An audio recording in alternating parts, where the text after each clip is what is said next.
और राधे राधे में घिरा हुआ दूसरा है ये वीडियो। दूसरा ये है कि खेसारी भैया हर एक इंटरव्यू में बोलते हैं कि हमारा जो भाईचारा है ना सुगरी और बाली वाला है। इन्होंने स्वयं ही बोला है।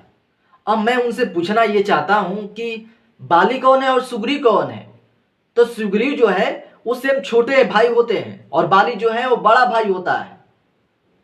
और जिसके वजह से खेसारी भैया का उदाहरण ये रहता है कि हम जो औरतों के सम्मान बहुत ज्यादा करते हैं, पवन सिंह वो नहीं करते हैं। और इसके वजह से उनको बाली का अवतार देकर पेश किया जा रहा है।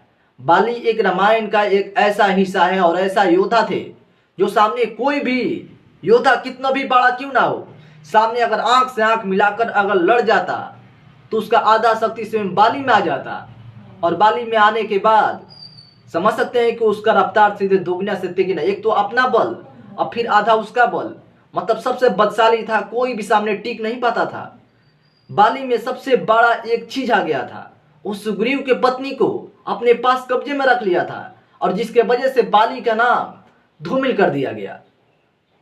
अब कहा नाम ये मैं चाहता हूं कि पवन भैया किसकी पत्नी को अपने साथ रखे हैं। जो बाली और सुग्रीव का उदाहरण दिया जाता है, खेसारी भैया जब भी इंटरव्यू होता है उनसे एक सवाल पूछा जाता है कि आप में और पवन सिंह में कौन सा भाईचारा है, तो उन्होंने कहा कि हमारे और पवन भैया के बीच में बाली और सुग्रीव वाला भाईचारा है। बाली के बारे में मैं कुछ ज्यादा जानकारी नहीं था, बट हमने कल बाली का और सुग्रीव के बारे में जानने की कोशिश किया और मालूम ये चला कि सुग्रीव को वाइफ को स्वयं बाली नहीं रखा था और जिसके वजह से बाली को इस नजर से देखा जाता है। बल में तो उनको कोई हरा नहीं सकता था जो सामने से युद्ध कर ले, तो रावण को कई बार ने लपेटा पीटे थे वो। बाली वैसा योद्धा थे, लेकिन बाली से एक ही गलती हो गया था और जिसके वजह से आज भी उनको इस बात के लिए लोग कहते हैं कि बाली ऐसा था वैसा था, लेकिन पवन भैया में ऐसा था घूणे नहीं दिखाई देता है।